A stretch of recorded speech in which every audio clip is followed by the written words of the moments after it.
Жолдастарынан бөлініп, жалғыз қалудан қорқу. Ғайбат сөз айтуға және айтылған ғайбат сөзді тыңдауға апаратын себептердің бірі. Достардың арасында отырған кезде солардың әңгімесіне қосылып, сол топтың психологиясына бағыну. Мұндай жиындарда ғайбат сөз айтылғанда адам жолдастарынан бөлініп қалмау және олармен достығын үзбеу үшін сол ғайбатқа қатысады, немесе соларды тыңдап ғайбат сөз айтуларына тосқауыл болмайды. Өйткені ескерту жасаса, жолдастарының қарсылығына душар боламын деп ойлайды. Өзінің олардан шектеліп қалатынын ойлайды. Алайда мәселені ислам ахалындағы қағидалары тұрғысынан қолға алатын болсақ, мүмін адам біле тұра қателік жасаған жерде үнсіз тұрмауы тиіс. Бір жаман іс көрген кезде, егер шамасы келсе, қолымен өзгертеді. Егер қолынан келмесе, ескертіп дұрысын айтады. Оны да жасауға күші жетпесе, ең болмаса иманына сүйеніп, ол қателікті іштей қаламай тіксінеді. Мұндай сезімді де бастан кешірмесе, онда отырып ойлануы керек. Өйткені иманның ең әлсіз деп келетіні осындай ішкі қарсылық сезімі де болмаса. Иман мен исламға қатысты құндылықтарда осалдығы бар деген сөз. Бұл жағдайда біраз нәрселерді қайтадан қарастыру керек. Хақ тағала аяттарымыз жайлы мазақ пен кекесінге толы алып қашпа әңгіме айтып отырғандарды көрсең, басқа әңгімеге көшпейінше олардан іргеңді аулақ сал. Егер шайтан саған мұны ұмыттырса, есіңе түсер-түспес ол жерден кетіп қал. Залым қауыммен бірге бір сәтте отырма деп пайғамбарымыз арқылы барша мүміндерге бұйырады. Сондай-ақ сақар деген тозаққа түсетін күнәһарларға сендерді осынау жаһаннамға не айдап әкелді деп сұрағанда, олар біз намаз оқитындардың қатарында емес едік. Пақыр міскінді тамақтандырмайтынбыз. Ғапылдыққа салынғандармен бірге Алланы ақыретті ескермей, бос сөз, пайдасыз іспен уақыт өлтіріп, күнәға батыратын сауық сайранға елітіп, ғапылдыққа салынатын едік. Дін күнін ұдайы жалғанға шығаратынбыз. Сөйтіп жүргенде ажалымыз жетті деп күнәларын мойындайды. Олардың тірі кезде жасаған тозаққа түсуіне себеп болған маңызды күнәлары жалған іс пен жалған сөзге салынулары. Сұхбаттарын ғайбат, жала сөздер сияқты кәпірлерге тән істерімен өткізулері еді. Алла Расул әркім жолдасының дініне қарай, ендеше әркім кіммен жолдас болғанына қарасын деп бізге де дос жолдас таңдауда өте мұқият болуымыз керектігін ескертеді. Әркім жолдастарын Аллаға жақын адамдардан таңдауы керек. Сонда олар оны бұл дүниеде де ақыретте де қолдайды. Жақсы қасиеттері мол, жақсы мінезді адамдар отырған жерде Хақ тағаланың рухани атмосферасы үстем болады. Олардың шынайы көңілден шыққан жақсы сөздері Аллаға көтеріледі. Ондай жерлерде періштелер кездесіп, қатысып, Аллаға біз қай кезде кезегімізді ауыстырсақ та олар намаз оқып жатады деп айтады. Шайтан ондай жиындарға кіре алмайды. Олардың мекендеген жері бүкіл болмыс қызыға қарайтын ерекше жиындар болып табылады. Адам қалай өмір сүрсе, солай өледі. Қандай жиындарда және қандай достармен бірге болған болса, сонда қалыптасқан санамен Аллаға қарай жүреді. Таңдап қатысқан жиындарымыз Алла ұнататын жиындар болуы керек. Ғайбат сөздер айтылатын, шайтан қатысқан жиындардан адамдардан аулақ болу қажет. Өйткені біздің қалауымыз емес, Алланың қалаған нәрсесі маңызды. Біреуді жеке өміріне тіміскілену. Тәжіз бір адамның денсаулығы туралы мәлімет алу үшін хабар іздестіру. Мағыналарын беретін араб тіліндегі жас сөзінен шыққан мұқият әрі табандылық пен іздестіру деген мағынада қолданылатын сөз. Жасус сөзі де осы түбірден туындайды. Тыңшы, жасус, саяси, әскери, тағы да басқа салалардағы хабар алушы. Мұндай тыңшылық түрінен бөлек біреудің жеке өміріне тыңшылық жасаумен айналысатын адамдар бар.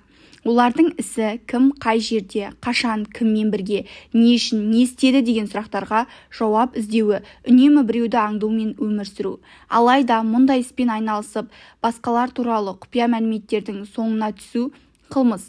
Құран кәрім білмейтін нәрсеңнің соңына түспе деп бұйырып, адамдардың құпия жағдайларынан тіміскілеуге тыйым салған. Осы мәселеге қатысты тағы бір аятта бір-біріңді аңдымаңдар делінген. Мұсылмандардың кемшіліктерін, жасырын жағдайларын аңду жамағаттың тәрбиесін бұзу деген сөз. Күнәсіз адамдардың жеке өмірін бас сұғу бүкіл бір қоғамның тынышын алады. Жан-жақты жайлаған сенімсіздік қоғамды іштей ірітетіні ауру секілді. Құрамындағы мүшелері бір-біріне сенбейтін қоғамның өмірі ұзаққа бармайды.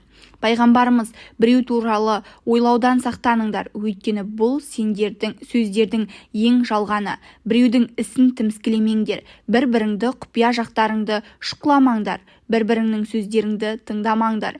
Бір-біріңмен бәсекелеспеңдер, бір-біріңді күндемеңдер, бір-біріңмен өштеспеңдер және бір-біріңнен теріс айналмаңдар. Әй Алланың құлдары, бауыр болыңдар деп тіміскіленуден, біреу туралы жаман ойлаудан, бауырмалдыққа зиян келтіретін барлық қылықтан аулақ болуды ескертеді. Тағы бір сөзінде, кімде-кім бір мұсылманның айыбы мен кемшілігін жапса, Алла да қиямет күні ол адамның айыбы мен кемшілігін жабады деп мүміндерді Алланың саттар деген есімінен ұқсауға шақырады.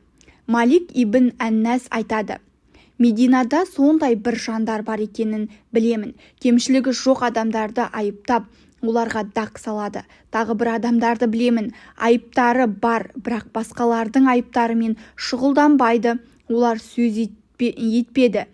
Осылайша олардың да қателіктері мен кемшіліктері ұмытылып кетеді. Риуаят бойынша Әзірет Омар радиаллах әнх түнде Мединада күзетшілік жасайтын. Бір түні әдеттегінше күзетке шыққан кезде әндеткен біреудің даусын естіп, қабырғадан секіріп ішке кіреді. Іште ішімдік ішіп отырғандарды көріп, үй иесіне: «Ей Алланың дұшпаны, сен күнә істедің. Алла сенің бұл ісіңді жасырады деп ойлайсың ба?» деп айқайлайды. Әлгі кісі мүміндердің әміріне: «Тоқтай тұр, Омар, асықпа, мен туралы асығыс үкім шығарма» деп сөзін былай жалғайды. «Мен бір күнә істедім, ал сен 3 мәселеде қателік жібердің. Алла тағала бір-біріңді аңдымаңдар деп бұйырғанын, ал сен оған қарсы әрекет жасадың. Сондай-ақ үйлерге есіктен кіріңдер деп бұйырса, сен қабырғадан асып түстің. Сонымен қатар Алла тағала: әй иман келтіргендер, өз үйлеріңнен басқа үйлерде иесінің рұқсатын алып, оларға сәлем бермей кіруші болмаңдар деп бұйырса, сен менің үйіме баса көктеп рұқсатсыз кірдің» дейді. Ақиқат сөзге жағылған Омар ол кісіге: «Қазір сені кешірсем, сен де тәубе етіп, мені кешіресің бе?» деп сұрағанда, ол кісі келісімін беріп, оқиға осылайша шешімін тапқан. Өкінішке қарай, қазіргі кезде хабар алу құқығы мен еркіндігі сияқты сылтаулармен адамдардың ар-намыс қадіріне өте оңай түрде қол сұғылуда. Алайда біздің өлшемдеріміз бойынша мұндай құқықтың негізі жоқ және жеке өмірдің құпия сақталуына құрмет көрсетілуі керек. Алған тәрбиеміз ар-намыс пен жан тазалығын сақтауды керек етеді. Құқықтық тұрғыдан қарағанда да бір қылмыс дәлелдермен нақтыланғанға дейін күмәнді және күмәнсіз деп қабылданады. Ешқандай түрде де адамдардың қылмысы нақтыланбай тұрып шешім шығарылмайды. Алла ешкімге адамдардың қателіктері мен күнәларын ашу сияқты міндет тапсырмаған. Керісінше адамдардың жасырын жағдайларын зерттеуге тыйым салған. Ислам ұсынатын басты мәселе әрбір жеке адамның өз күнәларына көңіл бөліп, оларды Алла разы болатындай түрде жөндеуі. Бұл адамды кемелдікке апаратын жол. Әркім прокурор секілді үнемі өз нәпсісінің соңына түсіп, айыбын тапқан кезде ол мәселені тергеп, қажет болса айыбын тапқан кезде ол мәселені тергеп, қажет болса айыпталуы керек. Ал басқалар туралы тек жақсы ойда болып, олардың бір айыбын көрсе де оны күнәсіз етіп көрсету үшін бір адвокаттай күш салуы керек. Иә, тағы да қайталайық. Хақ тағала ешкімге пәлен адам мынадай күнәларды істеген, неге оны айыптамадыңыз, неге барып куәлік жасамадыңыз, оның сазайын неге бермедіңіз деп кінәламайды. Зинақорлық, ұрлық сияқты қылмыстарды да қылмыскерді тауып жазаға тарту мемлекеттің атқаратын міндеті. Мемлекет пен қоғам қарсы қылмыс істелетін болса, бұл баршаның құқығы және бұл Алланың құқығы деген сөз. Мұндай қылмыстарға қатысты жасалатын нәрселер мен жауапты адамдар айналысады. Атақты сопы фиқх ғалымы Мұхаммед Мәулан Әбу Саид Хадми бір мүмінді зина жасау үстінде көрсең де дереу ол туралы үкім берме, көзіңді сүртте, бұл кісі мұндай жаман істі жасамайды деп кетіп қал. Бір рет тағы да сол ма деп тексер, сол болса тағы да жаңылыс көрген шығармын деп көзіңді сүртіп қайта қара. Егер әлі де сол жаман істе екенін көрсең, уа Раббым, оны бұл жаман халден құтқар, мені де сондай күнәға ұрындырма деп кетіп қал дейді. Имам Хадимді жақсы көремін, оны қатты құрметтеймін, алайда оның бұл сөздерін артық көремін. Меніңше әлде бір мүміннің осындай жаман жағдайда екенін көрдің делік. Ол көзіне түскен сәтте оған сұқтанып қарамай, оны толық анықтауға кіріспей, сол жаман көрініс көңіліңе жетпей, ой-санаңды қорытып, бір үкім берілмей тұрғанда теріс айналып, Алла тағалам, күнәһар құлдарыңды тура жолға сал, мені де кешір деп ол жерден кетіп, көрген нәрсеңді ұмытуың керек. Сондықтан біреудің күнәсінің үстіне түстіңіз бе, онда өзіңізге сенбеңіз. Сірә көзім жаңылыс көрген болар деңіз.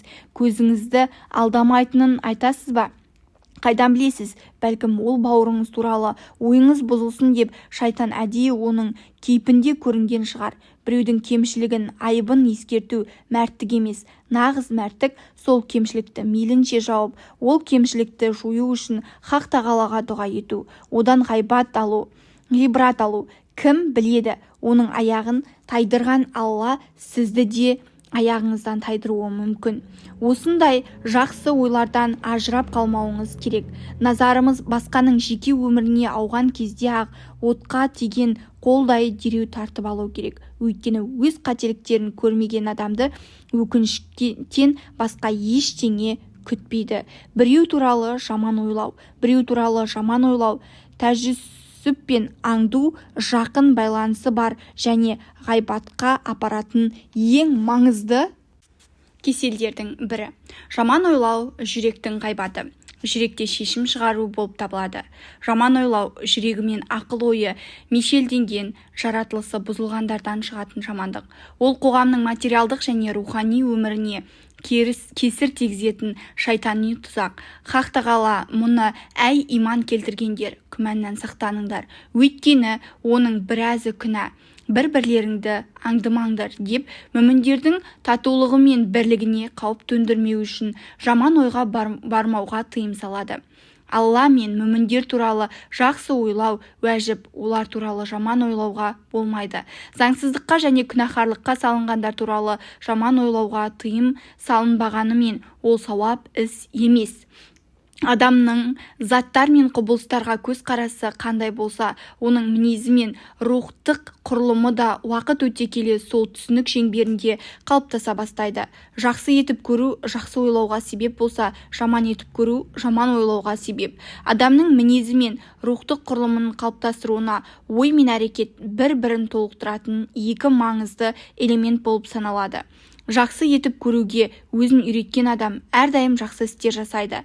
Барлық жағдайларға позитивті түрде қарайды. Осындай қалыппен әрекет еткен адам өмірінен ләззат алады. Керісінше, барлық нәрсені жаман етіп көруге үйренген адам ешқашанда әсемдікті аңғармайды, жақсыны ойламайды және өмірден ләззат ала алмайды. Өр рух пен мінсіз мінезді ортаға шығаратын ең маңызды күш жақсы ойлау және таза ниет. Мұндай қасиеттер адамдық жұмаққа лайықты өмір сүрдіріп, айналасында хош иіс тарататын гүл бақшалары секілді жағымды энергия таратады. Ислам дәріптейтін көркем мінездің бірі барлық жағдайларға оң көз қараспен қарау, жақсы ойлау. Араласып жүрген адамдар туралы мейлінше жақсы ойлауымыз керек. Жамандығы дәлелдермен нақты анықталған дейтін барлық адам күнәсіз. Бұл қағида құқықта дәлелденбейінше адам күнәсіз деп беріледі. Барлық адам құқықтық негізгі принциптерінің бірі болған осы қағидаға бағынуы тиіс. Дініміз басқа адам туралы жаман ойлауды ешқашанда қолдамайды. Өйткені көптеген жамандық содан келіп шығады. Бойында рухани жұтаңдығы бар адам маңайына да сол көзқараспен қарайды. Басқаларды да бар деп санап, бәрін ауру деп ойлайды. Мысалы, есіл, дерті, ұрлық болған бір ұры жолда келе жатып бір дүкеннің заттарына немесе құлпына қараған адамды көрсе, оны ұры деп ойлайды. Осындай кеселге ұшырағандар барлық нәрсені жаманға жориды. Барлық көлеңкені шын деп ойлап, әрбірін ықтималды болғандай етіп көрсетеді. Жаман ойлаудан асықпайтын, шикі мәліметтерін жүрек қазанына салып қорытқаннан кейін әртүрлі формулаларға құяды да оны нақты мәлімет деп санап үкім шығарады.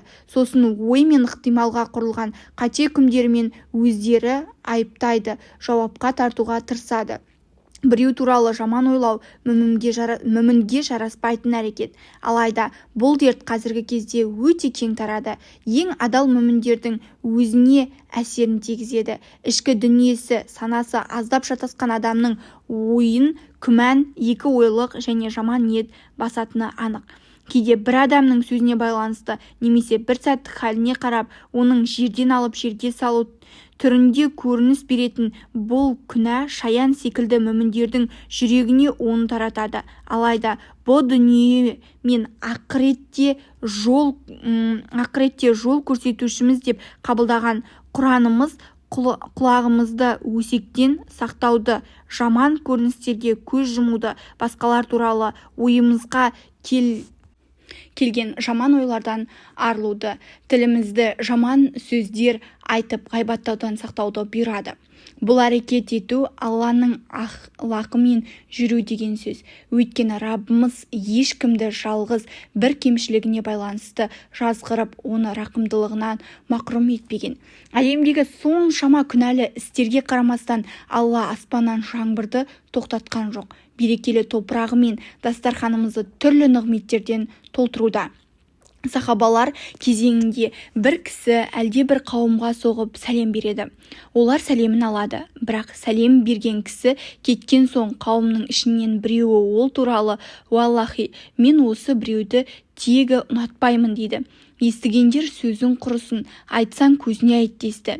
Тіпті біреуі сол кісіге жіберді. Арадағы елші әлгі сәлем берген кісіге барып, жағдайын хабардар етті. Өзі туралы айтылған сөздерді тыңдаған ол дереу Алла Расулына барып, болған жағдайды айтып, ол адаммен өзін беттестіруді сұрайды. Сосын хайбат сөз айтқан кісіге хабар салып, біраздан соң ол да Алла Расулына келеді. Алла Расулы оған болған жайт туралы айтқан кезде ол мұны мойындамайды. Пайғамбарымыз оны неге жек көретінін сұрады. Ол кісі былай дейді: «Уа Расул Алла, бұл менің көршім, сол себепті жақыннан танимын. Мен оның діндар да, күнәһар да оқитын 5 уақыт намаздан басқа намаз оқығанын көрген емеспін». Әлгі кісі болса: «Уа Расул Алла, өзіңнен сұрап көрші, осы 5 уақыт намазды кешіктіріп, не болмаса қаза қылып оқығанымды, дәрет алғанда бір қателік жібергенімді, намаз оқығанда рукух және сәжде қателік жібергенімді көріп едің?» Алла Расулы одан жауап беруін сұрағанда ол: жоқ дейді. Сөйтті де тағы да шағымданып, көршімнің діндар да күнәһар да тұтатын Рамазан оразасынан да басқа ораза ұстағанын көрмедім дейді. Тәкаппарлық өзін жоғары ұстау және тәкаппарлық Хақ тағала еш ұнатпайтын мінездердің бірі. Менменшілдік не эгоизмнің көрінісі, біреуі деп саналатын ақылсыздық және рухани кесел. Иманның алдында тұратын ең үлкен кедергі де осы тәкаппарлық. Тарихта өзін ақылды санаған көптеген жандар тәкаппарлық құрсауынан аса алмай, Алланың алдында өздерінің түкке тұрмайтынын мойындай алмағаны, қатардағы жай адам екендігін өздеріне жарастыра алмағандықтары үшін өмірлерін мәңгілік құрдымға құртқан. Тәкаппарлық, кәпірлік, сипат және өкінішке қарай көптеген рухани кеселдердің негізінде осы тәкаппарлық жатыр. Алла Расулы қатал жүректі, дөрекі, сараң әрі тәкаппар пенделердің тозаққа тасталатынын, жүрегінде қышының дәніндей менмендігі барларды жұмаққа қабылдамайтынын баяндаған. Құрмет, ұлылық, Хақ тағала тән сипаттар. Ұлы жаратушы аталмыш сипаттарды да өзіне серіктес болуға тырысқандарды масқара етіп, оларды өздері күтпеген небір азаптармен жазалайды. Тәкаппарлық Әзірет Мұса кезеңінде мал дәулетімен мақтанған Қарун секілді адамдардың ерекшелігі. Алла жер бетінде тәкаппарланып жүрме деп мүміндерге ескерту жасау арқылы кеудесін соғып менменсізген, өзін мақтанға құмар жандарды ұнатпайтынын анық білдірген. Осыншалықты кесел болған тәкаппарлықтың адамға ғайбат айтқызбайтын негізгі жайттарының бірі екендігі де күмәнсіз. Тәкаппар адам басқалардың өзінен кем санайды, алайда Алла Расулы бір адамның діндес бауырын қор санауын жамандық ретінде жеткілікті деп санайды. Яғни адам ешқандай күнә істемей-ақ діндес бауырын кемсітіп, оны қор санаса, бұл әрекеті оған күнә ретінде жетіп жатыр. Бұл жеңіл қарап кешіре салатын іс емес. Мүміннің мойнындағы бір кемшілігін мазақ ету, оны кез келген жерде сөзге қосып, өзін кемшіліксіз етіп көрсету тәкаппарлықтан туындайды. Кәміл мүмін ешқашанда өзін басқалардан жоғары санамайды, басқалардың кемшілігін айтпайды, ешкімді мазақ етпейді. Өйткені Хақтың назарында мазақ етілген адамның мазақ еткен адамнан жоғары тұрмасына кім кепіл? Алла сүйіспеншілігінің кімнің жүрегінде ауыр басатынын ешкім білмейді. Сондықтан адамдарға киімі мен жағдайына қарап емес, адамгершілігімен Алланың құлы болуы тұрғысынан баға беру керек. Тәкаппарлық сезімі адамның рухани дүниесін кез келген сәтте астан-кестен ететінін қатерлі жау. Оған әрдайым сақ қарау керек. Бар екенін сезген сәтімізде жоюға кірісуіміз керек. Әзірет Омар құтпа оқып тұрып, іштей тәкаппарлықты сезгенде, әй Омар, бүгін мүміндердің халифасымын деп көкіректенбе, сен кешеге дейін түйе бағып келмедің бе деп өзін басып Аллаға сыйынған. Алла Расулы қасына келген қорыққан кісіге қорықпа, қысылма, мен де сен сияқты қара нан жеген бір әйелдің баласымын деп өзіне қатардағы адамдардың бірі секілді әрекет етуді үйреткен.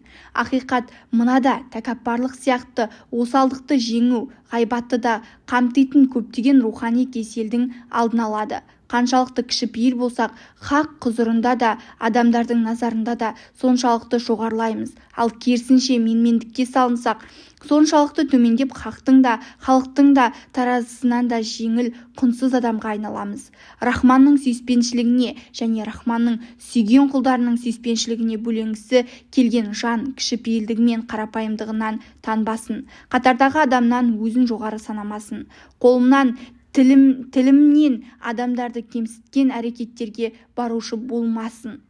Назарды басқа жаққа аудару әдісі.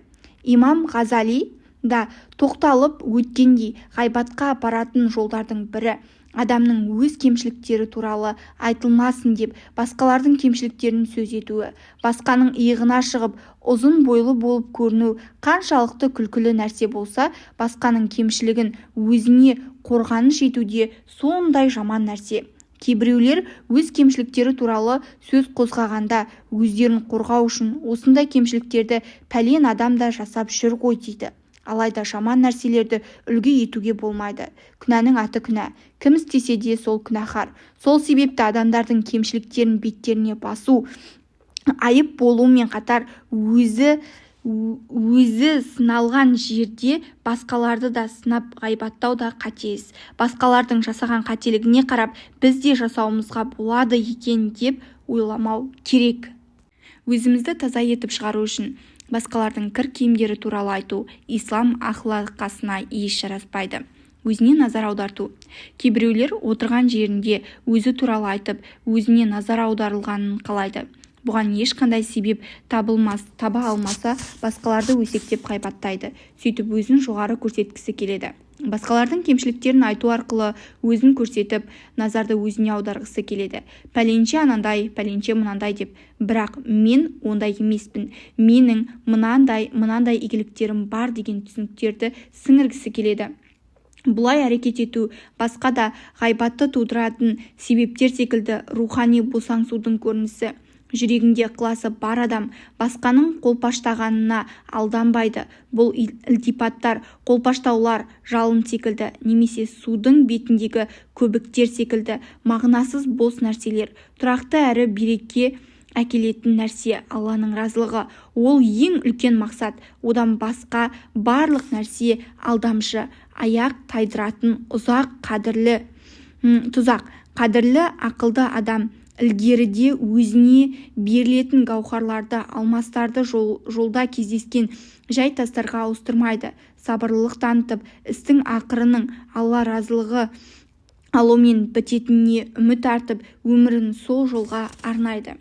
Уақыт өткізу. Ғайбатқа апаратын қате жолдардың бірі уақыт өткізейік деген сылтаумен әлде кімнің қылықтарын салып, олардың кемшіліктерін сөз ету. Кез келген біреудің кемшіліктері немесе кемшті жақтарына байланысты кемсіту, мазақ ету, осал тұсын өсектеп күлу және ғайбаттау, уақыт өткізу мен құрметсіздік. Мұндай әрекеттерде өкінішке қарай иманның әлсіздігінен туындайды. Әйтеуір бір сылтаумен күлу, мазақ ету сияқты қылықтар біздің өмірімізден орын алмауы керек. Жиындарымыздың мұндай нәрселерге жол бермей, Алланы зікір етіп, ғайбатқа берудің кемшілігін айтуға орын бермеу керек. Ислам ақылақасы бос уақытты маңызды бір нығмет деп санайды және адамдардың осы нығметке шүкіршілік айтуын күтеді. Бос уақыт ғайбаттаумен, әр нәрсеге күлумен емес, ғылыммен, зікірмен, кітап оқумен немесе пайдалы әңгімелер тыңдаумен өткізілуі керек. Алла құзырында есеп беретін нәрселердің бірі өмірімізді қай жерде өткізгеніміз және бұл байлықты қай жерде қолданғанымыз туралы болатынын ұмытпағанымыз жөн. Осыған дейін ғайбатқа себеп болатын жағдайлар мен осы осалдықтарды жеңуге бағытталған бірқатар ұсыныстарға тоқталдық. Бұл ұсыныстардан басқа айрықша назар аударатын мәселелердің бірі күнәлардан және күнәға тартатын орындардан аулақ болу. Зинахорлықтан, ішімдіктен қалай сақтансақ, тілімізде ғайбаттан солай сақтануға міндеттіміз. Әзірет Иса алейхиссалам жолдың бойында кездескен досыңызға ал аман есен өт деген қасындағылар доңызға осылай сөйлейсіз бе деп сұрағанда, мен жаман сөз айтып әдепсіз сөйлеуге әдеттенуден қорқамын деп жауап берген. Не сөйлесек те, не істесек те одан Алланың хабардар екенін ешқашан ұмытпауымыз керек. Алланың күллі аспан әлемі мен жердегі бәрін білетіндігін көрмеймісің? 3 кісі жасырын бас қосып құпия сөйлессе, сөзсіз олардың 4-шісі Алла болмақ. Сондай-ақ 5 кісі жасырын бас қосып құпия сөйлессе, сөзсіз олардың 6-шісі Алла болмақ. Тіпті одан да аз яки көп адамдар қай жерде болмасын жасырын бас қосып құпия сөйлессе, Алла міндетті түрде олармен бірге болмақ. Кейін қиямет күні пенделерін дүниеде не істеп не қойғанын хабардар етіп, жаппай жауапқа тартады. Шүбәсіз Алла барлық нәрсені білуші деген аятта айтылғандай, Хақ тағала әрдайым бізбен бірге, және қиямет күні барлық нәрсе жазылған дәптерлер бізге ұсынылады. Жасаған істеріміз бен айтқан сөздеріміз беттесіп есеп береміз. Назар аударатын басты мәселе жиналыстар мен басқа да жиындарға ғайбат сөз айтуға жол бермеу. Не болса да, қандай түрде айтылса да, ғайбаттың аты ғайбат. Әлдекім туралы шешім шығарылып, ол туралы сөз болатын болса, нәпсімізді іске араластырмай, ақиқат өлшемдерімен шешім шығаруға тырысып, тиісті адамның ізгілігі туралы айту керек. Бар болса жасаған қызметі, жақсылықтары туралы сөз қозғау керек. Бір мәселені талқылағанда араға ғайбат қосу, өтірік сөздер қосу өте жаман әрекетке жатады. Олардың күңкілдерінің оңаша бас қосқан құпия жиналыстарының көбінде қайыр жоқ. Алайда мұқтаждарға садақа беруді, ізгілікті, жақсылық жасауды және араздасқан адамдардың арасын жақсартуды бұйыратындардың оңаша бас қосып өзара кеңес құрғанының жөні бөлек. Кімде-кім мұны Алланың разылығы үшін бөленуді қалап істесе, оны зор сауапқа, сый-сияпатқа бөлейміз деген аятта да сүннет үйреткен өлшемдер мен жиындарда Алланың разылығы көзделуі керектігі ескертілген. Ғайбатқа жол бермеу және бұл апаттан құтылу үшін жасауға болатын нәрселердің бірі нәпсіні жазалау. Мысалы, әр ғайбат айтқан кезде садақа беру немесе ораза ұстау, тағы да басқа. Бәлкім осындай жазалардың нәтижесінде нәпсі оянып, ақылға орын береді. Сосын ғайбаттамау біздің табиғатымызға сіңуі мүмкін. Ислам ғалымдарының ішінде Абдулла ибн Уахаб сияқты әр ғайбат айтқан кісіге бір күн ораза ұстауды тапсырып, ораза ұстап, бірақ одан да нәтиже шығармаған адамдарға әр ғайбатқа 1 дирхам садақа беруімізді әдетке айналдырған адамдар болған. Нәтижеде олар ғайбат айтудан арылған. Имам Захаб Абдулла ибн Уахабтың осы күресі туралы айтып, уәләхи ғалымдар, міне осындай жандар болған, олардың бұл әрекеттері пайдалы ғылымның жемісі деп таңданысын білдірген. Қатесіз құл болмайды, кемшіліксіз дос іздеген адам доссыз өтеді. Адамдардың қателері мен кемшіліктерімен қабылдау кемелділіктің белгісі. Алайда бұл адамдардың қатесі мен кемшілігін сол күйінде қабылдап, оларды түзету туралы ойламайық деген сөз емес.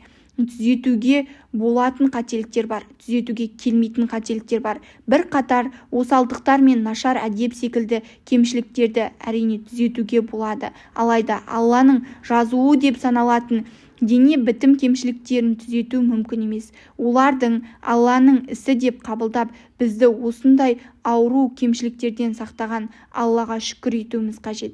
Екінші жағынан, түзетуге келетін қателіктердің тиісті жолдарымен шешуге күш салып, нәтижеге әсер етпейтін ғайбат пен өсектен аулақ болғанымыз жөн. Ғайбат шаруаның бүкіл жаз бойы еңбектеніп, қысқа жинаған шөбін бір сіріңке талымен өртегені секілді нәрсе. Ғайбат құлдың Алла жолында жасаған еңбектерін кемітетін үлкен қателік. Абай болып, ғайбатқа қарсы шаралар қолданып, Алланың ең үлкен нығметінің бірі болған тілді ғайбат, өсек сөз тасу және жалған сөз секілді лас нәрселермен кірлетпеу керек. Жұмаққа жақын, тозақтан алыс болғысы келген адам тілінен шыққан нәрселерге абай болсын. Аллаға және ақырет күніне шын иман келтіргендер жақсы сөз айтсын, я болмаса үндемесін. Ғайбаттың дүниелік және ақыреттік жазасы. Шірген жараның денеге тигізетін зиянынан көрі мүміннің ғайбаты оның дініне тез әсер етіп зарар келтіреді. Хасан Басри. Ғайбаттың жекелей және қоғамдық жазалары. Ғайбат көп тұрғыдан мүмін үшін үлкен қатер және оның келтірер жекелей қоғамдық және ақыреттік зияндары бар. Ол ең алдымен адамның қадірін кетіреді. Өйткені жұрт көп ғайбат айтатын адамға басқаша көзқараспен қарай бастайды. Қашан көрсең, біреуді сыртынан ғайбаттайтын адам жұрттың ойында қадірлі адам емес, төменгі деңгейдегі адам ретінде қалады. Өйткені адамдар уақыт өте келе ол туралы кім біледі, біз жоқта бізді де ғайбаттайтын шығар деп ойлай бастайды. Әлгі кісіге деген құрмет азаяды. Бара-бара бауырластық сезімге сызат түседі. Өйткені ғайбат мүміндер арасында сенімді өлтіреді. Мүміндер бір-біріне бауыр, ал бауырына кектеніп қарамайды. Сыртынан сөйлемейді, ол туралы артынан ғайбаттамайды. Керісінше жағдайды да бауырлық туралы сөз қозғаудың өзі мүмкін емес. Мұндай қоғамды бауырластық үстем болған қоғам емес, бір-біріне улы енесін сұғуға даяр жатқан шаяндар қоғамы деген дұрысырақ. Алла мүміндердің біртұтас дене тәрізді бірге тату өмір сүрулерін қалайды. Бауырластық мүміндердің өмірінде негізгі мәселелердің бірін құрайды. Мүміндер өмірге оң көзқараспен қарап, әрдайым жағымды нәрсені көруге тырысады. Ғайбат сөз олардың осы оң көзқараспен қарауына үлкен зиян келтірумен қатар жаман ойларды ұлғайтуға түседі. Құл мен Алла арасындағы байланыстар тұрғысында да ғайбаттың өте жағымсыз әсері бар. Ғайбат біреудің ар-намысына тию және біреудің басқалардың алдында кемсіту деген сөз. Ғайбат сөз айтқан адам бұл тұрғыда көздеген мақсатына жете алмайды. Мақсаты біреуді төмендету болғанмен негізінде оның Алла құзырында төмендемейді. Басқаны кемсітем деп ойлап, өзінің түпсіз терең құдыққа түсіп бара жатқанын аңғармайды. Басқаға топырақ шашамын деп өзі батпаққа белшесінен батады. Ғайбаттың ақыреттік жазасы. Ғайбаттың жеке және қоғамдық зарарларымен қатар ақыретте де әр түрде құлдың алдында шығатын жазалары да бар. Бұл мәселе туралы Алла Расулынан бізге жеткен түрлі хабарлар бар. Расул Алла Миғраж сапарында беттері мен кеуделері жез тырнақтармен тырналған бір қатар адамдарды кездестіріп, бұл адамдардың кім екенін Әзірет Жәбірейілден сұраған. Ол бұл адамдардың біреуді ғайбаттап етін жеген және олар туралы небір өсек сөздерді айтқан адамдар екенін хабарлайды. Алла Расулы Миғраж түні айрықша сапарда болып, Әзірет Жәбірейілдің жол көрсетуімен көптеген сырларға куә болған. Сол түні көргендердің бірі ғайбат сөз айтқандар болатын. Ғайбат күнәсына батқан адамдардың алатын жазасы беттері мен кеуделерін жез тырнақтармен тырнау, сөйтіп қан жуса болады. Бұл жерде назар аударатын маңызды мәселе ғайбат сөз айтқандардың әйелдерге тән әрекеттермен теңестірілуі. Өйткені беті мен кеудесін тырнау жоқтау айтқан әйелдердің әдеті. Демек ғайбаттау және адамдардың сыртынан өсек айту ерлерге тән емес қылық. Бір әлсіз риуат бойынша Алла Расулы бір күні Мияз ибн Жаббалға былай деп насихат айтады. Әй Муаз, Хақ тағала көктер мен жерді жаратпай тұрып әуелі 7 періште жаратқан. Көктер мен жерді жаратқаннан кейін әр аспанның есігіне олардың біреуін қойған. Бұл періштелердің әрқайсысы қызмет атқаратын өз аспанында Хақ тағаланың ұлылығы мен құдіретіне куәлік етеді. Хафаза періштелері құлдың таңертеңнен кешке дейінгі істеген және көрген әрекеттерін аспанға қарай шығарады. Періштелер дүниенің аспаннан жеткен кезде ол құлдың амалдарын мадақтап, не деген амалы көп адам деп айтады. Алайда қызметтегі періште бұл амалды иесінің бетіне лақтырыңдар. Мен ана ғайбат етілген адамның періштесімін. Раббым маған жұртты ғайбаттаған адамның амалын басқаға жеткізбе деп бұйырды дейді. Ол амалдың Хақ тағалаға жеткізілуіне мүмкіндік бермейді. Әзірет Баранның жеткізуі бойынша Алла Расулы бір бесін намазынан кейін ашуланып сөйлегені соншалықты дауысын үйлерінде отырған жас қыздар да естиді. Пайғамбарымыз сол күні көпшілікке былай дейді: әй, тілдерімен иман етіп, жүректері ақиқат иманға жетпеген мұсылмандарды ғайбаттамаңдар, олардың қателігі мен кемшілігінің соңында түспеңдер. Кімде-кім бауырының кемшілігін іздейтін болса, Алла да оның кемшілігіне үңіледі. Алланың кемшілік іздеуі ол адамды өз үйінің ішінде масқара етуі. Осындай қатаң ескертулерге байланысты бір күні Ибн Масғаду мына кісі сақалынан шарап тамшылайтын пәленше деп бір адамды алып келеді. Ол осы сөзді айтқандарға адамдардың жасырын жақтарын қарастырып, тыңшылық жасау біздің ісіміз емес. Егер ашық қылмыс болатын болса, онсыз да қажетті шара қолданамыз деген. Иә, сахаба жақсы сабақ алған еді. Тұрған жеріне барып, адамдардың жасырын жақтарына үңіліп, қателіктері мен кемшіліктерін іздеу, Алланың сәттер деген есіміне керағар әрекет ету деген сөз. Алла мүміндердің біреудің кемшілігін іздеуді күтпейді. Егер қателігі мен күнәсі ашылатын болса, оған берілетін жаза да тиісті орындар тарапынан беріледі. Одан тыс жерде мүміндердің жасырын жақтарына үңіліп көз салу ислам ақылақасына сай келмейтін әрекет деген сөз. Бұл қағидаға қарсы әрекет ететіндерді Алла өз үйінің ішінде бәрінің көзінше масқара ететінін ескертеді. Адамдардың қателіктері мен күнәларын анықтап, ол туралы айту Хақ тағаланың азабына себеп болатын қателік деген сөз. Осылай әрекет жасағандардың істері ешқашанда өздеріне пайда әкелмейді.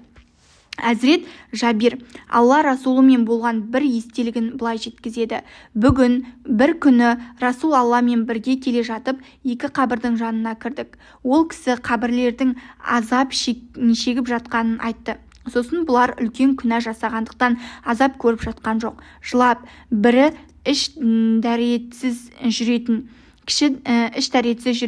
екіншісі жұртты ғайбаттайтын дейді. Сосын бір немесе екі ұзын құрма бұтағын алдырады. Оларды екі қабірге отырғызады да мыналар кепкенге дейін олардың азабын жеңілдетеді дейді. Расулалла Әзірет Маймуна анамызға былай дейді: әй Маймуна, қабір азабынан сақта деп Аллаға сыйын. Қиямет күні ең ауыр азап шегуге себеп болатын екі нәрсе: ғайбат және іш дәретмен мән бермеу. Әзірет Қатада осы хадистермен бірге қабір азабының 1/3 ғайбаттан, 1/3 іш дәретке мән бермеуден және 1/3 адамдардың арасында сөз тасудан тұратынын айтқан. Пайғамбарымыз саллаллаху алейхи уассалям Алланың білдіруімен табиғи түрде қабірлердің жағдайын біле алатын, қабірдегі адамдардың неге байланысты азап шегіп жатқанын білетін. Миғражға шыққанға қарағанда оның өлген екі кісінің жағдайынан хабардар болуы қалыпты. Сол күні қасынан өткен екі қабірден азап көрінісін көреді. Көрінгенін айтып ескерту жасау үшін жолдастарына бұл жағдай туралы айтады. Сеніміміз бойынша қабір азабы бар және ол ақиқат. Адам дүниеде жасаған қателіктеріне байланысты қабірде азап көреді. Алайда мұның қалай болатыны туралы ақыл көп нәрсе бере алмайды. Біз қабір азабының ақиқат екенін қабылдап, ал оның қалай болатыны туралы мәселеде тек бойынсынып иман етеміз. Ақырет сапарының алғашқы аялдамасы болған қабір әлемі одан кейінгі процесс үшін бір құлып сипатындағы нәрсе. Өйткені құлдың соңынан не болатыны қабірде бастап белгілі болады. Егер соңы қайырлы болса, қабірдегі өмірді де жайлы. Соңы жаман болса, қабірде де азап ұясы болады деген сөз. Алла бәріміздің қабірімізге жұмақ бақшасы етсін. Әлгі екі кісі неге азап шекті? Бірі тірі кезінде өсекке құмар еді. Екіншісі кіші дәретке отырғанда шашыратпауға мән бермейтін. Ол адам өзіне абай болса, ондай азапқа ұшырамас еді. Ал екіншісі дәрет сындырғанда неге мұқият қарап, киімін таза ұстай алмайды? Бұл сонша ауыр іс пе? Оны неге жасай алмайды? Жоқ. Бұл екеуі болар-болмас істерді орындай алмағандықтан азап көрді. Алла Расулы насихатында мысалы осы дүниеден де барзақ әлемінен де келтіретін. Сол күні екі кісінің шеккен азабының себебін оларға түсіндіріп, ғайбат пен дәрет сындыру мәселелерінде өте мұқият болу керектігін ескерткен. Осыған орай әрбір мұсылман іш дәретіне мұқият қарап, дәрет сындырғанда киіміне шашыратпауға тырысуға күш салуы керек. Намаз қалайша дәретсіз қабыл болмайтын болса, жақсылап тазалық жасамай алған дәреттің де мәні болмайды.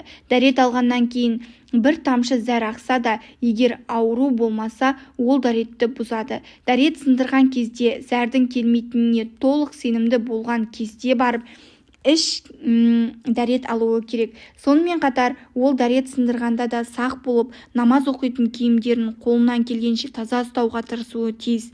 Ал имандық жасап, жамағатқа намаз оқытатын адам бұл тазалыққа ерекше мән беруі тиіс.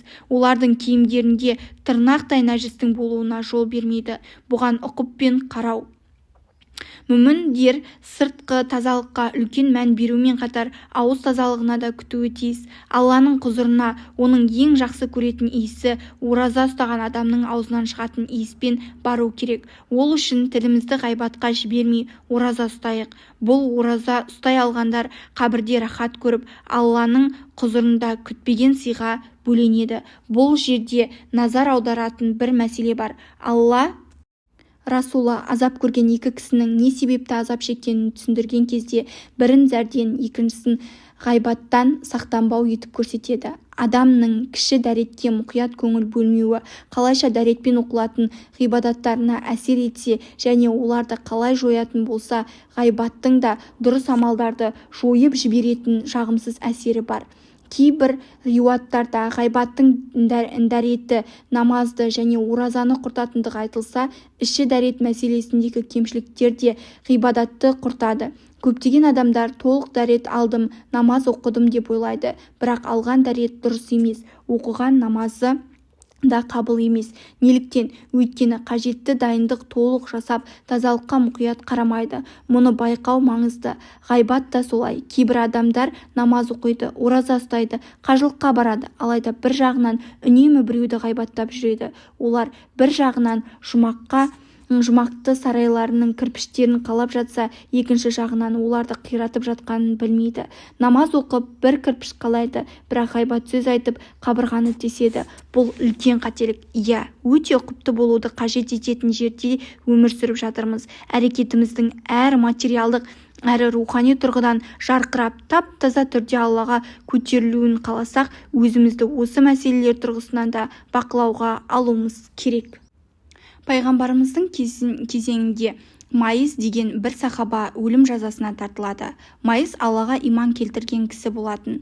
Үлкен қылмыс жасағанына қарамастан, пайғамбарымыз оның иманына үлкен мән беретін. Үлкен күнә істесе де өсектелмеуі керек еді. Майыздың иманның күштілігі соншалықты ешкім көрмеген бір жерде күнә жасап, ақыретте есеп беретінін ойлап, ожданы мазалаған соң пайғамбарымызға барып күнәсін мойындаған. Алла Расулы оған қанша рет кешірім жолын көрсетсе де, ол өзін жазаға тартуды сұрап тұрып алған. Оған жаза қолданылғаннан кейін екі кісі туралы Алла күнәсін жапса да қарсы келіп оны жариялаған. Сөйтіп өлім жазасына тартылған. Мынаған қараңдар, итке жарасатын әрекет жасаса да ит секілді өлтірілді. Алла Расул Майыс туралы айтылған бұл ауыр сөзді естиді, бірақ үндемейді. Біраз уақыттан кейін бір өлген есек көріп пәленшелер қайда деп сұрайды. Әлгі екі кісі келгенде оларға алыңдар, мына есектің етін жеңдер дейді. Әлгі екеуі, уа Расулалла, кім мынадай өліксені жейді деп таңданыстарын білдіргенде, ол сәл бұрын бауырлардың Майыс туралы айтқан сөздерін мына өлексені жегеннен де жаман іс болатын. Аллаға ант етемін, сендер қанша Майысты айыптасаңдар да, ол қазір жұмақтың өзіне сүңгіп жүр, өзендерінде сүңгіп жүр дейді. Амр ибн Ас жолдастарымен келе жатып өлген қашарды көргенде оларға ант етемін, сендерден бірің мұсылман бауырын ғайбаттағанынан гөрі мынаның етін жегені жақсы деп Алла Расулынан үйренгенін баяндайды. Иә, мүмін адам күнә жасаса да қадірлі, оны ғайбаттауға болмайды. Қандай себеппен айтылса да, ғайбат айту өлексе жегенмен тең жиіркенішті қылық. Мұндай қылықтың қайтарымы барзақ әлеміне барған кезде шіріген денеге аузы мұрнын тығу түрінде көрініс береді, және қабірде сол жаман иіс ғайбат сөз айтқан адамға иіскетіледі. Ғайбат құлды осы дүниеде де ақыретте де қиын жағдайға қалдырады. Алла Расулынан келген бір хабарда махшар күні тірі кезінде бауырларының етін жеген адамға, ғайбаттаған адамға жеген сол ет жақындатылып, тірі кезеңінде қалайша бауырының өлген етін жесең, қазір соны тірідей же делінеді. Ол болса етті қабағы салбырап, бақырып отырып жейді делінеді. Құл ақыретте осы дүниедегі жасаған істермен кездеседі. Бұл дүниеде жасаған жақсылықтар ол жерде жақсы көріністермен, ал жамандықтар жаман кейіпте көрініс береді. Мысалы, бұл дүниеде оқылған намаз ол жақта жылы жүзді, келбетті дос түрінде көрініп, адамға куәлік етеді. Бұл жерде айтылған «Лә илаха иллаллах» деген сөз ол жерде жұмақтың есігін ашатын кілт болып, ал «Әлхамдуллахи» деген сөз жұмақ жемістерінің бір түйірі болып алдымыздан шығады. Жақсылықтардың қайтарымы осындай жақсы нәрселер болса, ал жамандықтар ұсқынсыз, жиіркенішті нәрселер болып қайтарылады. Хадисте айтылғандай, ғайбат о дүниеде адам етін жегізуге апаратын жиіркенішті және қорқынышты іс. Мұндай жағдайға ұшырамау үшін адам бұл дүниеде айтқан сөздеріне өте мұқият болып, аузынан шығатын әрбір сөзін ар-ожданның таразысына салып барып айтуы керек. Ғайбаттың үлкен зарары адамның жасаған жақсылықтарын жойып жіберуінде. Хасан Басир бұл мәселеге мынадай сөздермен назар аударады. Ғайбаттан аулақ болыңдар, құдіретті Аллаға ант етемін. Ғайбат оттың отынды жағып күл еткенінен де жылдам түрде жақсылықты жалмайды. Иә, ол дәл Әзірет Сүлейменнің аса таяғын іштен кемірген құрттар секілді. Жақсылық жазылған дәптердің ішіне кіріп, мүміннің жазылған жақсылықтарын оқылмайтындай дәрежеге жеткізеді. Мүмін Алланың құзырына жақсы адамдармен бара жатырмын және бақытқа қауышамын деген үмітпен барады. Бірақ ғайбаттың жақсы адамдарына тигізетін зарарын көрген кезде таңғалады, қатты өкінеді. Мен қай жерде қателестім дегенмен оны түзетуге енді кеш болады. Ол жерде іс қиынға соғатындықтан адам қазірден бастап жақсылық дәптерін өте таза ұстап, оның ішіне ғайбат секілді зиянды нәрселердің енуіне кедергі болуы тиіс. Олай етпеген жағдайда ақырет күні бар нәрсесінен айырылатындай қауіп бар. Хақ тағала адам баласының аузынан нендей сөз шықса да, дәл қасында оның аузын бағып, бірде-бір сөзін қалт жібермей жазып алып тұратын бақылаушы періште бар дейді. Мәңгілік өмірге барған кезде өмірде жазылған дәптеріміз алдымызға қойылып, кітабыңды оқы делінеді. Ақиқатында бүкіл адамзат ақыретте болатын үлкен сот залына қарай қадам басуда.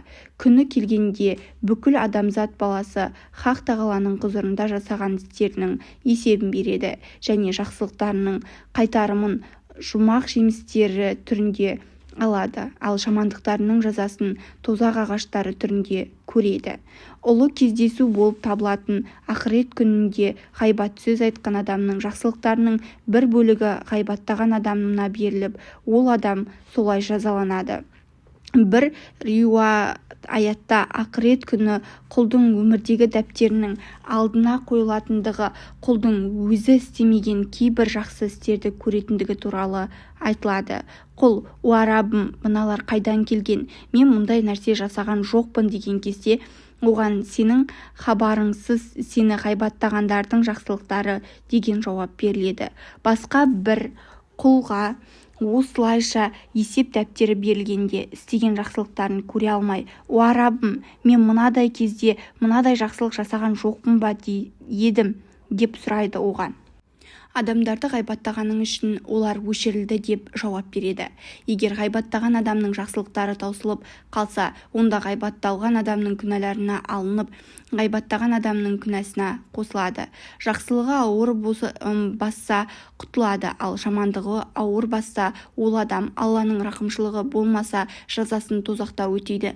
Бір күні барлық істер таразыға салынып, мұқият өлшенетін болғандықтан, осындай қиын күнде кішкентай сауаптың өзінің өз жағымызда қалғаны қаншалықты маңызды, ал кішкентай күнәнің қаншалықты қорқынышты болатыны ешқашанда естен шығармауы керек. Кейбір күнәлар адамның барлық жақсылықтарын кейбір бөлігін жойып жібереді. Мысалы, өмірін мұсылман етіп өткізген адам Алла сақтасын, діннен шықса немесе Аллаға серік қосу сияқты үлкен күнә істесе, сол күнге дейін жасаған барлық жақсы істерінің мәні кетіп, үкімін жояды. Өмір бойы жасаған соншама жақсылығының Алла құзырында ешқандай құны қалмайды. Иә, иманның жоғалуы оған қатысты барлық жақсылықтарды жояды. Сондай-ақ кейбір үлкен күнәлар оттың отынды жалмағаны секілді адамның дұрыс амалдарын жеп қояды. Мұндай күнәларға берілетін мысал ғайбат пен көре алмаушылық. Бұл екеуі адамның сауап қамалын жермен жексен ететін жарылғыш зат секілді. Мысалы, ғайбат қой отарының ішінен жіберілген қасқыр секілді. Ғайбат пен көре алмаушылық сырттай қарағанда біреуге жамандық тілеу болып көрінгенмен, негізінде ол өзіне жамандық жасау деген сөз. Бұл екі күнәні істеу арқылы адам өзіне дұшпанның ісін жасап, ғайбаттаған немесе көре алмаған адамнан достың жасайтынын жасайды. Өйткені бұл екі күнә адамның сауаптарын ғайбатталған адамға аударып, күнәларын ғайбаттаған адамға өткізеді. Мәселеге осы тұрғыда қарағанда ғайбат пен қызғаныштың өте ақымақ адамның істері екені аңғарылады.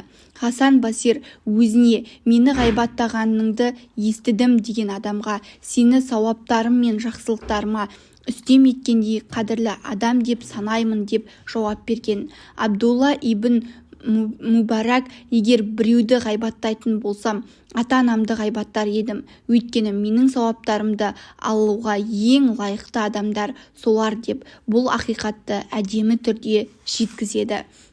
Ақылды адам, есебі дұрыс, әр қадамын анық басатын адам. Бір қадам алға басып, екі қадам артқа кететін адамға алға қарай емес, артқа қарай шегінеді. Құл да істеген жақсылықтарын ғайбат пен көре алмаушылық секілді күнәлармен жойып жібермеуі керек. Сауаптарды көбірек жинауға күш салуы тиіс. Тек дүниелік нәтижелерге қол жеткізу үшін кірген емтихандарымызда қалай терлеп, дұрыс сұрақтарға қате жауаптармен құртып алмауға күш салсақ, нағыз сынақ болған ақыретте жетістікке қол жеткізу үшін өте мұқият болуымыз керек емес пе? Ғибадаттардан бұрын немесе одан кейін жасалған ғайбат олардың сауабын азайтып, толықтығына зиян келтіреді. Алла Расулының сөзі де саналатын бір сөзде ғайбат дәрет пен намазды жояды делінген. Бұл хадиске орай харам сөз айтқан кезінде дәретті жаңарту керектігі айтқандар да болған. Алайда ислам ғалымдарының көпшілігі бұл сөздің ғайбаттың дәрет пен намазды жоймайтынының тек сауабын азайтатындығын айтады. Әзірет Әннас ибн Малик: Алла Расулы ораза ұстауды және мен рұқсат бермейінше ешкім оразасын ашпасын деп бұйырады. Осыған орай жұрт оразаға ниеттенеді. Кеш түскен соң кісілер біртіндеп келіп, Алла Расулына бүкіл күнді оразамен өткіздім, рұқсат етіңіз, аузымда шайын деп рұқсат сұрайды. Расулалла оларға рұқсат береді. Бір кезде бір кісі келіп, екі жас қыз үшін рұқсат сұрайды. Уа Расулалла, жақындарымыздан екі қыз ораза ұстапты, рұқсат берсеңіз оразаларын ашқысы келеді дейді. Алла Расулы бұған жауап бермейді. Әлгі кісі сұрағанын қайталаған кезде пайғамбарымыз: ол екеуі ораза ұстаған жоқ, күнді адамдардың етін жеумен өткізген адам қалай ораза ұстаған болады?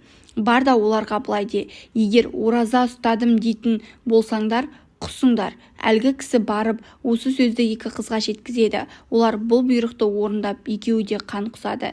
Әлгі кісі қайтып келіп болған жайтты айтқан кезде пайғамбарымыз былай дейді: егер ғайбат етіп жеген адам еттерін сыртқа шығармаған кезде өлсе, ол еттерді тозақ оты тазалар еді.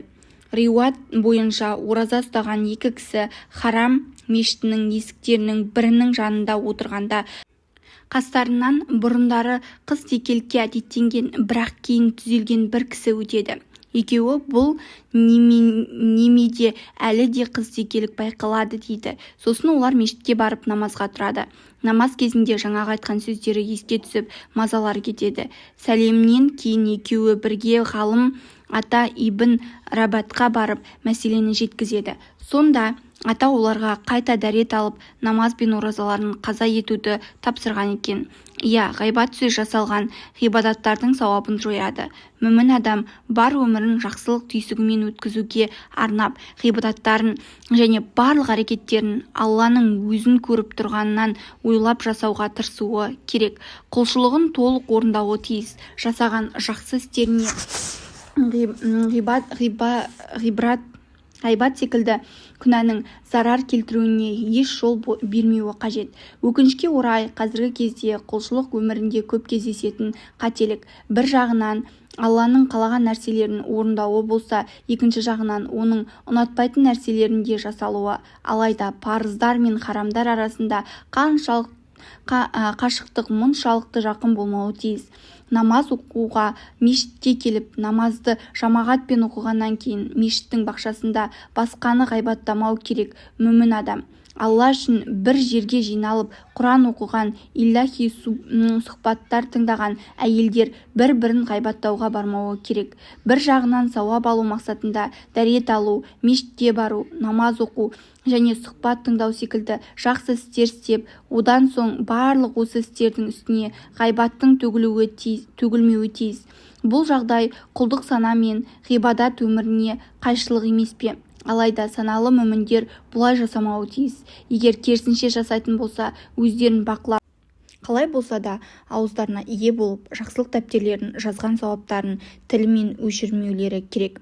Алла Расулалланың Әзірет Муаз ибн Жабалға бір қатар насихат айтқаннан кейін аузына ие болуды ескертуі маңызды. Муаз ибн Жабал пайғамбарымыз бен болған әңгімесін былай жеткізеді. Уа Расулалла, маған тозақ отынан алыстап, жұмаққа апаратын амалдың не екенін айтасыз ба деп сұрадым. Ол, сен жасалуы өте қиын іс сұрадың. Сонымен қатар бұл іс Алланың дұрыс амал істеуді бұйыртқан адамдар үшін өте оңай. Ол мынау: еш нәрсені серік қоспастан тек бір Аллаға құлшылық жасайсың, намаз оқисың, зекет бересің, Рамазан оразасын тұтасың, егер мүмкіндігің болса қажылыққа барасың, деді де өзінің сөзін былай жалғастырды. Қара, ақыры сұраған екенсің, саған жақсылықтың есіктерін де айтайын.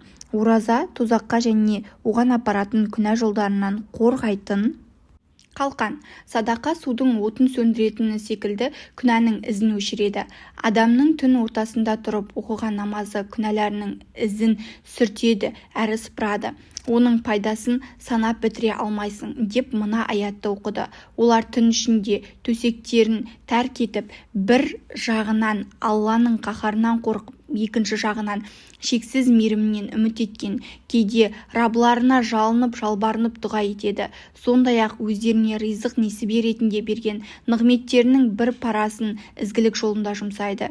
Дүниеде істеген игі істері үшін оларды ақыретте көзайым етіп шаттыққа бөлейтін қандай құпия сый-сияпаттың, нендей тосын нығметтердің сақтаулы, жасырулы екенін жан баласы білмейді.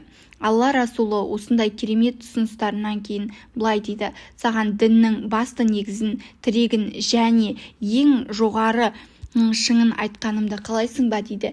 Мен қатты қуанар едім, уа Расулалла, дедім.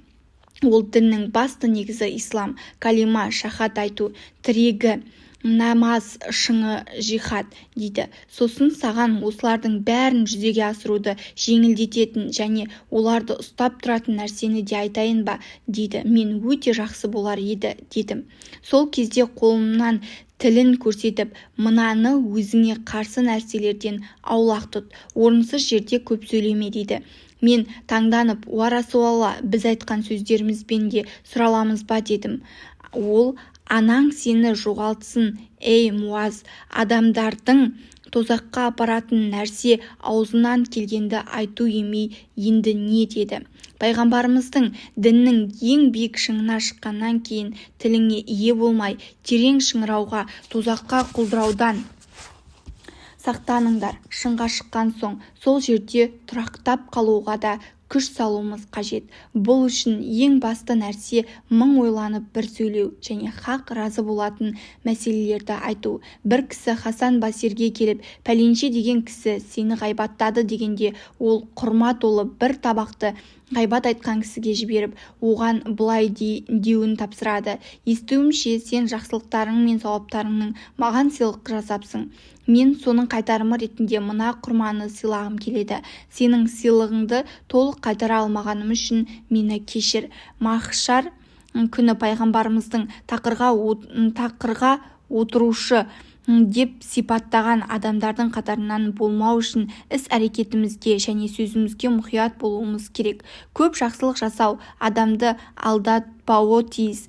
Нағыз азаматтық осы жақсылықты жасаумен қатар олардың қайтарымын қорғап қалуды және оларды жоғалтпауды игере білу. Расулалла саллаллаху уассалам муфлис деген кім, білесіңдер ме деп сұрайды. Сахабалар: біздің ойымызша муфлис қолында ақшасы мен малы қалмаған адам деп жауап береді. Расулалла саллаллаху уассалам оны былай түсіндіреді: үмбетімнің тақырға отыруы қиямет күні намаз, ораза, зекет сияқты амалдарымен келеді. Бірақ ананы балағаттағаннан, мынаған зинақор деп жала жапқаннан, ананың малын жеген, біреудің қанын төккен, біреуді ұрған, бұл жағдайды жақсылықтарының сауабы соларға беріліп, мойнындағы кісі ақысы таусылмай, сауаптары таусылса, әлгілердің күнәлары соның мойнына жүктеледі, сосын тозаққа тасталады. Иә, күнә мен жамандықтың арасында ғайбат сияқты күнәлар жасырулы. Олар бір сәтте адамның аяғын аспаннан келтіруі мүмкін. Мүміндер әрдайым сақ болуы тиіс, мұқият әрекет жасауы керек және үздіксіз Аллаға сыйынуы тиіс. Бұл күнәлар улы жыландар секілді жүрегімізді уламасын, ақыретте бізге жер сипатпасын.